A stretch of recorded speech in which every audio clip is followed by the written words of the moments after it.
Manejo e monitoramento de anfíbios e répteis. André Leite, Clara Porto, Geraldo Moura, Moacir Tinoco. Um dos temas mais debatidos na herpetologia brasileira é o manejo da biodiversidade, que é uma atividade típica da biologia da conservação. Essa atividade cuida do estudo, proteção e conservação das espécies animais e vegetais, especialmente as espécies ameaçadas de extinção.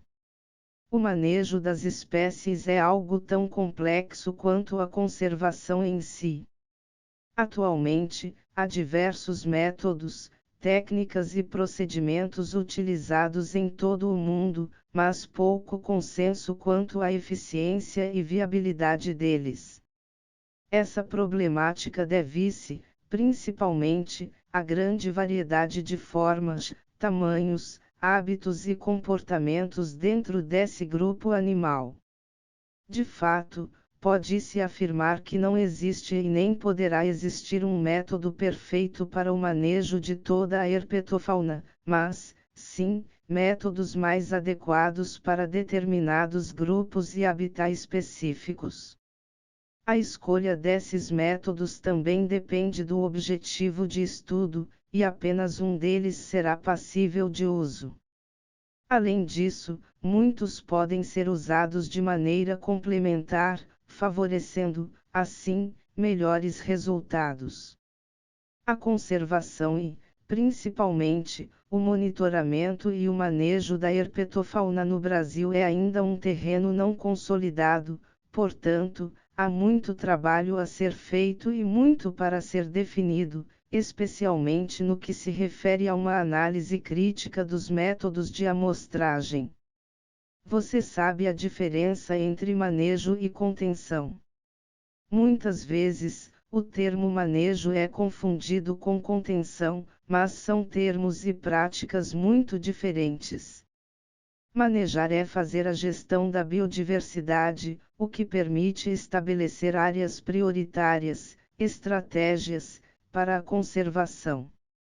Conter é simplesmente restringir o movimento físico dos indivíduos. E como se dá o manejo da herpetofauna? Entre os vertebrados, os anfíbios e répteis representam os grupos de mais fácil manejo em relação à sua diversidade. Em sua maioria, são de fácil contenção, em suas variadas técnicas e biometria, além de sofrerem pouca influência do contato humano considerando as normas de biossegurança adequadas. Também são, na maior parte, de fácil convívio com humanos. O conhecimento da diversidade desses anfíbios e répteis e das suas áreas prioritárias permitirão o emprego das estratégias corretas, que também são muito fáceis de serem implementadas, desde que os métodos e técnicas de estudo também sejam bem conhecidos. Não se pode simplesmente manejar esses animais sem um propósito bem estabelecido e, principalmente, de maneira não regulamentada junto aos órgãos competentes, RANICBio, IBAMA, SEGEM, CEUA. O manejo da herpetofauna exige planejamento, objetivos claros, métodos, definição dos resultados desejados e um cronograma firme, além, é claro, de um aval. Desse modo, se alguém está manejando um anfíbio ou um réptil, seja ele nativo ou exótico, deve ter autorização especial para fazê-lo. Esses animais respondem muito bem às técnicas de manejo em todas as suas etapas: avistamento, captura, manuseio, translocação, soltura, recaptura ou até reintrodução, esta última, muito rara e nunca praticada oficialmente no Brasil. Com o planejamento adequado, é possível manejar populações por longos períodos. Essa prática é comum em diversos locais, como Reino Unido, Austrália, Madagascar e Equador. Existem programas com mais de 20 anos de monitoramento, como o que estuda a salamandra cristada no Reino Unido ou a iguana marinha em Galápagos. No Brasil, esses programas são distribuídos de maneira não uniforme pelos biomas e ecossistemas e ainda são muito incipientes. Não há ainda programas de longa duração, acima de 20 anos, para o manejo e monitoramento conservacionista da herpetofauna. Há programas, como é o caso do monitoramento de tartarugas marinhas, mas não são ali aplicadas técnicas de manejo, como avaliação de densidade populacional e intervenções em suas subpopulações visando melhorar seus níveis demográficos e até mesmo genéticos.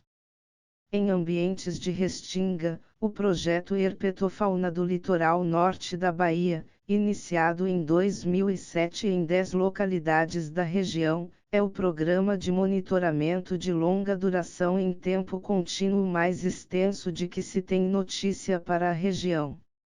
Até o momento, foram registradas mais de 170 espécies e mais de 20 mil animais manejados e monitorados de maneira direta. Nesse programa, são utilizadas ações de manejo em conjunto com a iniciativa pública e privada, quando animais foram translocados de diversas áreas impactadas pelo desenvolvimento urbano. Entre 2005 e 2007 suas subpopulações são, há mais de 10 anos, monitoradas anualmente, verificando-se seus níveis de diversidade. Como resultado, verificamos não apenas a manutenção da biodiversidade de anfíbios e répteis, como também ampliamos os índices de riqueza e diversidade dos locais de atuação. O manejo, em especial a prática do monitoramento, é essencialmente uma atividade de intervenção. Os animais são acessados, às vezes translocados de suas áreas de vida para outras mais preservadas através da retirada ou inclusão de novos indivíduos a fim de, por exemplo, manter a viabilidade populacional de uma espécie ou simplesmente o acompanhamento das populações locais, ameaças ou não. O monitoramento em médio e longo prazo é uma atividade indispensável.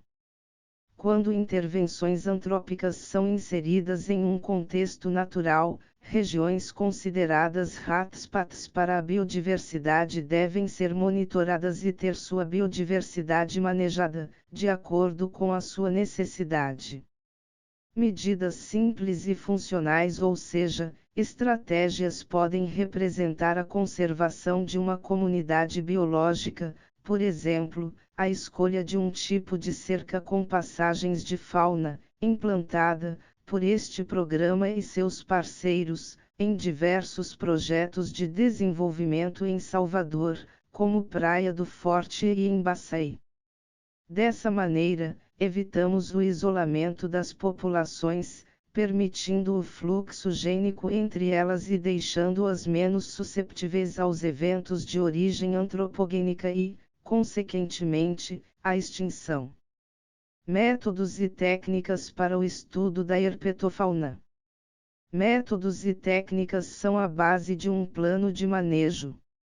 Devem ser estabelecidos procedimentos de acesso aos animais em uma determinada localidade e analisadas ao máximo as suas interações, sejam elas com outras espécies ou com o ambiente.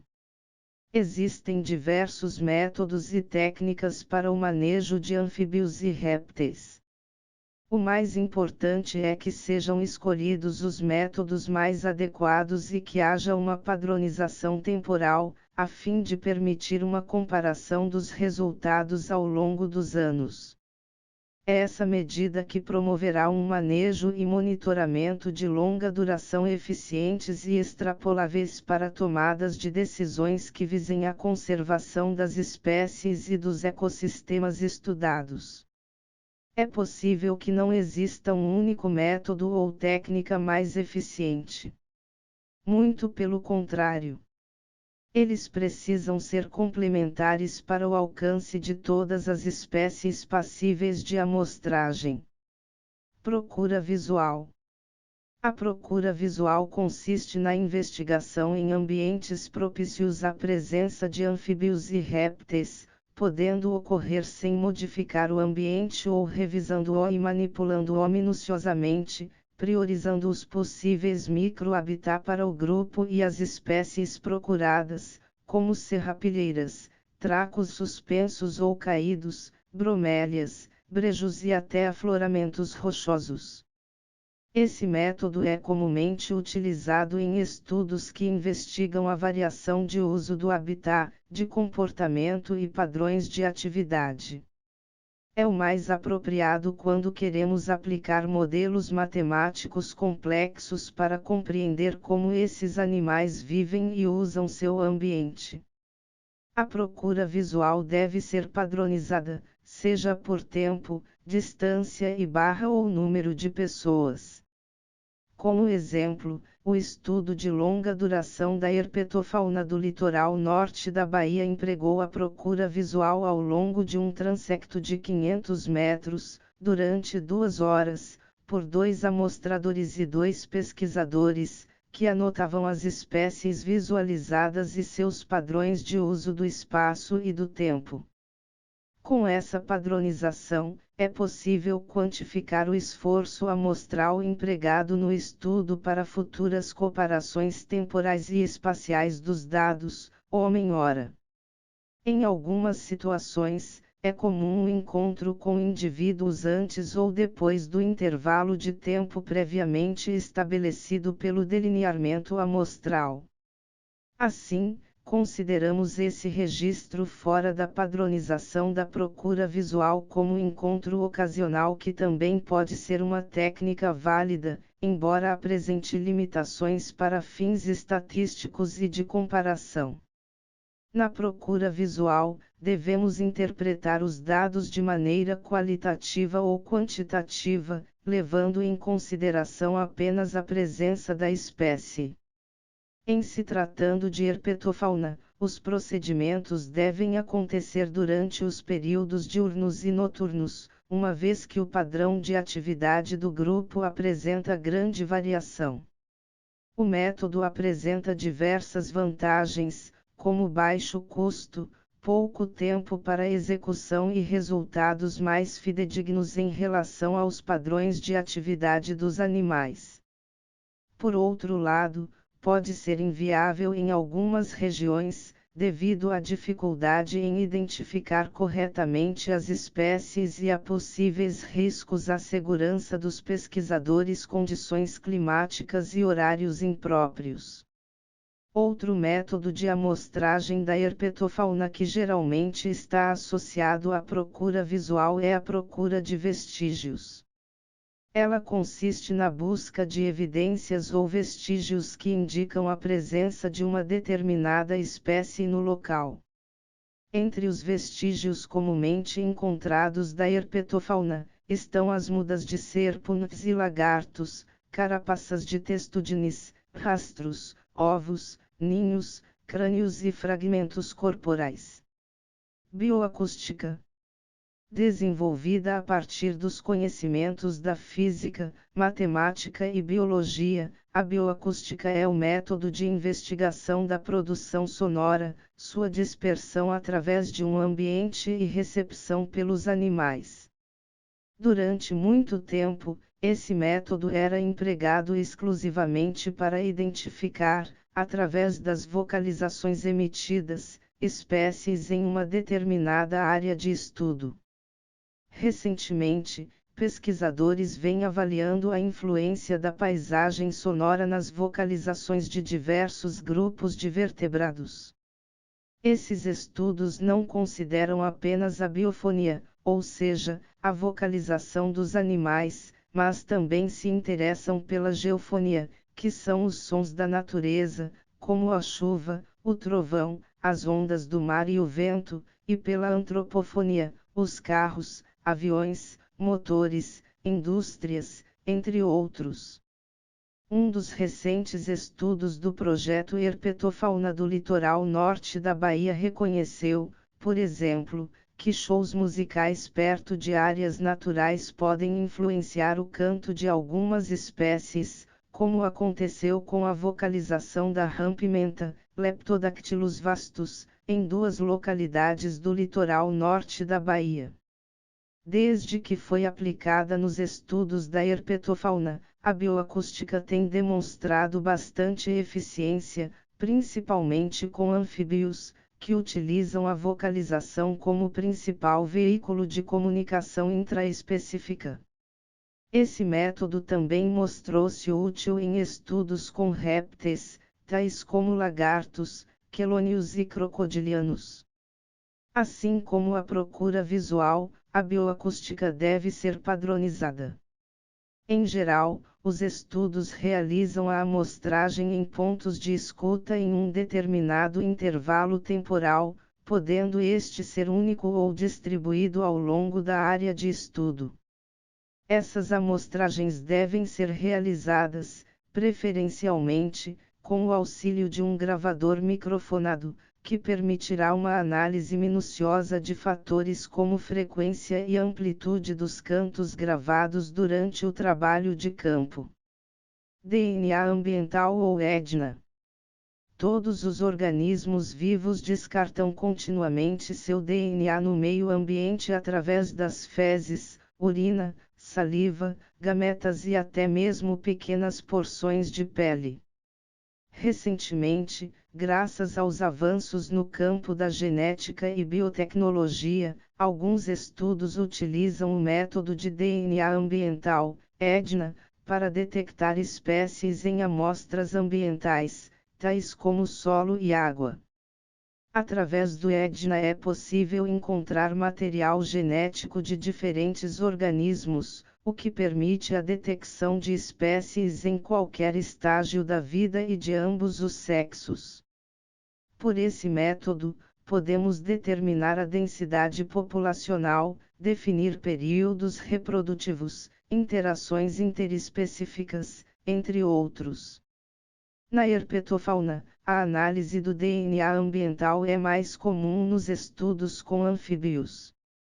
Para isso, é realizada a coleta de amostras de água de sistemas aquáticos, rios, lagoas e poças, e de bromélias, sempre levando-se em consideração o hábito das espécies em questão.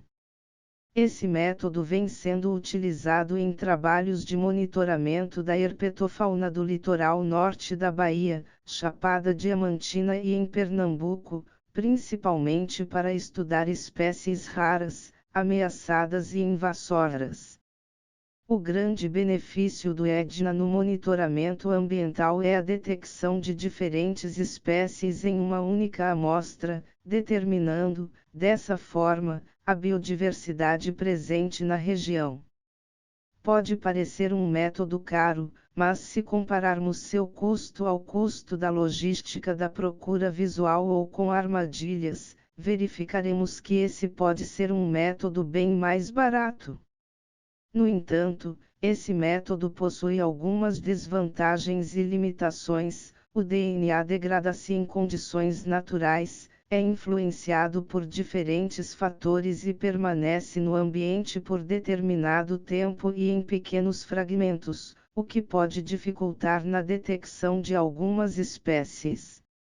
Outra desvantagem é que o EDNA limita-se a analisar somente a presença ou ausência de espécies e até mesmo sua dinâmica populacional, não podendo ser aplicado em estudos que visam determinar as relações entre indivíduos. Armadilhas de interceptação e queda. As armadilhas de interceptação e queda, também conhecidas como pitfall traps, consistem na disposição de bordes enterrados ao nível do solo de maneira que sua borda externa seja nivelada à superfície e interligados por cercas guias. Esse método visa capturar animais que, ao se chocarem com as cercas, direcionam-se aos bordes e ali ficam presos. É amplamente utilizado para a amostragem de anfíbios e répteis. A grande vantagem desse método é a captura de animais que raramente são amostrados por outros métodos, principalmente animais crípticos, aqueles que nunca são vistos, não podendo, assim, ser amostrados por métodos como a procura visual. Esse método também elimina os viés causados pelas variações na capacidade dos coletores de encontrar animais visualmente. As armadilhas de queda podem ser utilizadas em diferentes tipos de estudo, os que envolvem abundância relativa, levantamentos de espécie, marcação e recaptura e sazonalidade. Pelo fato de fornecer dados sobre a presença ou ausência de espécies, esse método permite quantificar e padronizar o esforço de captura em todas as áreas de estudo. Como o esforço amostral é quantificado e padronizado, tornam-se possíveis comparações de resultados entre métodos, fisionomias e outras pesquisas. Há atualmente na literatura, diferentes sugestões quanto à disposição dessas armadilhas em campo. Nos estudos da herpetofauna, são mais comuns aquelas dispostas em linha reta e radiais, na maioria das vezes em forma de Y, considerando um balde no centro e outros no final de cada raio. Estudos no litoral da Bahia mostraram que bordes com duas, linha, ou três, Y, cercas guias são os mais eficientes e menos impactantes ao ambiente. A fim de evitar o estresse e até mesmo a mortalidade de algum indivíduo, as armadilhas devem ser inspecionadas diariamente nos primeiros horários da manhã e últimos horários da tarde. A principal crítica a esse método, embora de forma ainda especulativa, é que os animais aprendem sobre a presença das armadilhas, tornando sua eficiência satisfatória apenas no início de sua aplicação. Também por esse motivo, é essencial que as cercas guias sejam removidas entre as amostragens temporais, o que evita que os animais aprendam sobre a sua presença. Armadilha de funil. Popularmente conhecidas como covos, essas armadilhas, no geral, apresentam um formato cilíndrico com cumes, gargalos, em suas extremidades, direcionados para dentro do cilindro. Essa anatomia foi planejada para facilitar a entrada do indivíduo e dificultar sua saída, permanecendo no interior da armadilha. Os animais são induzidos a entrar, atraídos geralmente por alguma isca, utilizando-a como refúgio, ou, simplesmente, posicionando uma cerca guia em forma de funil e com a armadilha ao final da extremidade. As armadilhas de funil podem ser confeccionadas em qualquer tamanho e diversos materiais, como linhas enceradas, telas de nylon, bambu, tubos de PVC e garrafas plásticas. Essa técnica é eficaz para a maioria das espécies, em diversos habitats. Há uma grande variabilidade em sua aplicação, assim, deve-se ter o cuidado de escolher a armadilha mais eficaz para determinado grupo. Há uma variação dessa técnica que não requer isca, apenas posicionando-se a armadilha nas rotas prováveis dos animais. Refúgio artificial. Considerando a herpetofauna no geral, muitas espécies de anfíbios e répteis são exclusivamente ou parcialmente fossoriais durante grande parte de suas vidas e, em sua maioria, preferem habitar mais escondidos, sendo raramente encontradas na superfície.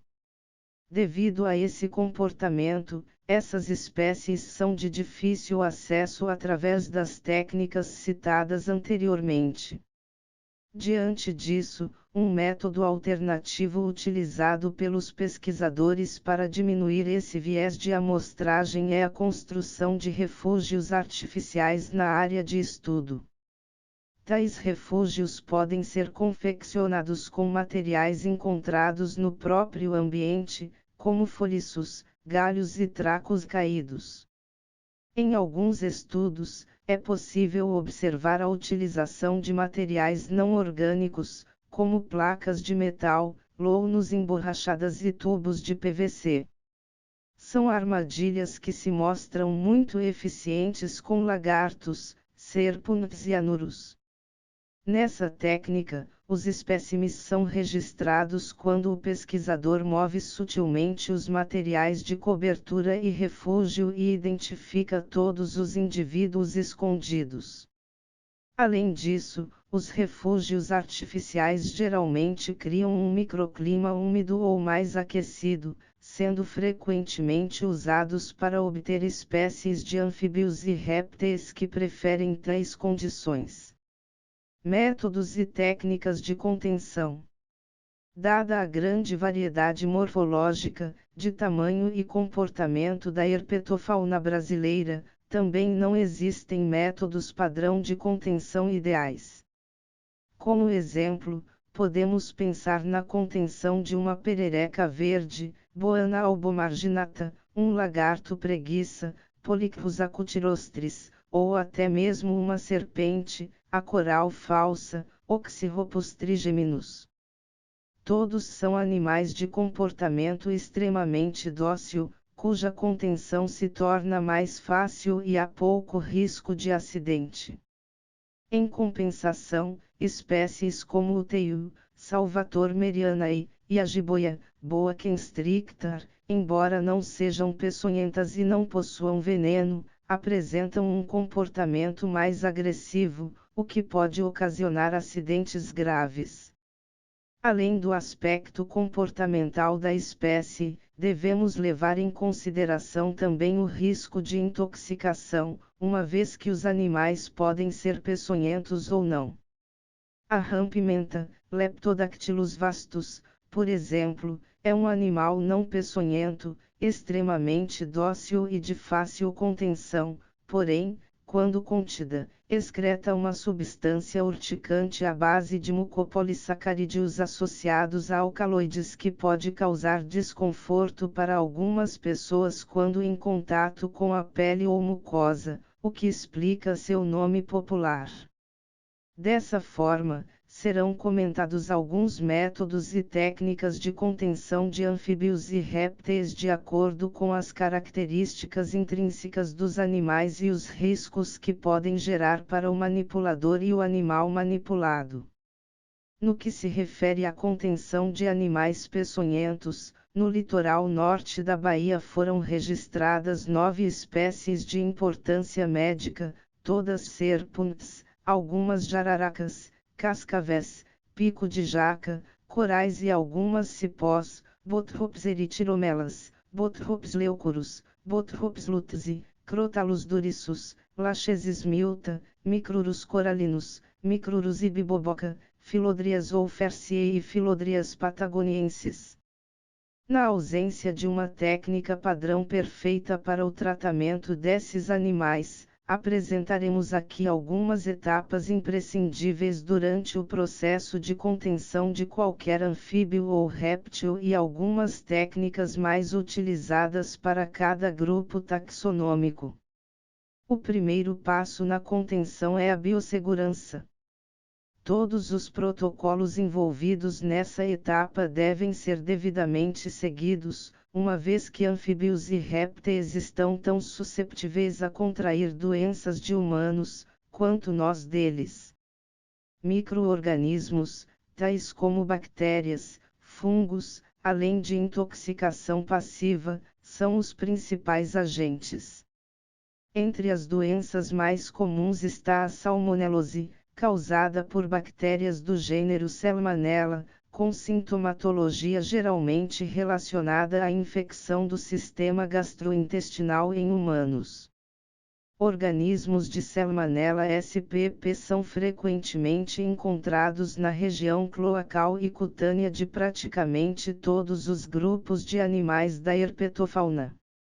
Apesar do risco, a contaminação pode ser facilmente evitada, através da aplicação de técnicas simples durante o manuseio do animal, entre elas, o uso de luvas de procedimentos laboratoriais, de preferência descartáveis, que impede o contato direto com o animal, além de não facilitar a dispersão dos patógenos. Além disso, deve-se atentar à higienização prévia e posterior de todos os equipamentos utilizados no procedimento. Para isso, é comumente utilizada uma solução de etanol 70%.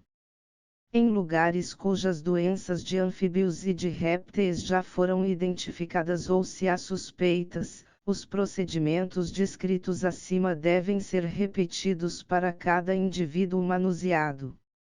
Outra doença que está diretamente relacionada ao manuseio da herpetofauna de maneira incorreta é a quitridiomicose.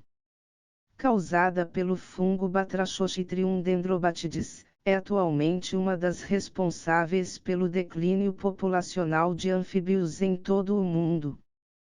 Um fungo de origem aparentemente asiática foi rapidamente disseminado por todo o globo, principalmente pela ascensão do comércio global de carne e pele de rã a partir da década de 1930. Foi detectado pela primeira vez no Brasil em 2006, no Rio de Janeiro, São Paulo, Santa Catarina e Rio Grande do Sul. Apesar de ser considerada uma doença exclusivamente dos anfíbios, outros grupos de vertebrados, de répteis a seres humanos, são considerados possíveis vetores da doença, contribuindo para a sua disseminação. O mesmo efeito está sendo verificado entre as serpentes com o fungo Ophidiomyces ophidiodicola, que vem causando a perda de indivíduos e populações de serpentes pelos mesmos motivos citados acima. Assim, além das medidas de biossegurança listadas, é necessário que haja prevenção em área de possível incidência do fungo, como a higienização das botas e pneus dos veículos quando houver o deslocamento de uma área potencial para outra. A contenção e o manuseio de anfíbios e répteis devem exigir bom senso e capacitação do responsável pela atividade, optando-se pelo contato direto com o animal somente quando extremamente necessário. Atualmente, existem no mercado diversos equipamentos de contenção que possibilitam a execução de procedimentos com pouco ou nenhum contato direto com o animal. A escolha do equipamento pode variar de acordo com o grupo animal, o tamanho e o comportamento de cada espécie. Normalmente, para anfíbios, lagartos e quelônios, a contenção manual direta ainda é o mais recomendável e seguro para ambas as partes, com exceção daquelas espécies de maior porte, como o teiu, Salvator merianae, e a iguana, iguana, cujo risco físico é maior, como uma mordida ou rabada, respectivamente. Nesses casos, recomenda-se a contenção do animal utilizando-se um puçá de malha fina e posteriormente a contenção manual através da malha do equipamento. Já para as serpentes e jacarés, que em sua maioria apresentam um comportamento de defesa mais agressivo, a contenção manual direta não é sempre indicada. Para isso, utilizam-se outros equipamentos de contenção. No caso das serpentes, os equipamentos são os ganchos e as garras herpetológicas, que podem variar de formato e tamanho de acordo com o porte de cada indivíduo, e, claro, da experiência do pesquisador. Para serpentes peçonhentas, recomenda-se o kit tubos de contenção, um conjunto de tubos plásticos transparentes que possibilita a contenção e procedimentos biométricos com maior segurança. É um método usualmente discriminado, mas, sem dúvida alguma, presta melhor conforto para o animal manuseado. Para jacarés, o cambão, ou laço, de cabo rígido é o mais utilizado, porém, nesse caso, é preciso ter atenção e utilizar técnicas adequadas de imobilização para evitar possíveis acidentes, uma vez que jacarés, a partir de determinado porte, são extremamente fortes e costumam se debater quando contidos. Esses animais costumam se acalmar quando corretamente contidos, contenção essa que deve ser feita apenas por pesquisadores experientes. Por fim, é importante salientar que todos os métodos e técnicas citados nessa seção devem ser executados sempre na presença de um biólogo, como previsto na legislação, e de uma pessoa apta a executar procedimentos emergenciais em caso de acidentes durante a contenção, além de profissionais e suas especialidades como o médico veterinário, para assuntos clínicos que exijam necessidade de uso de anestésicos. Métodos e técnicas de biometria.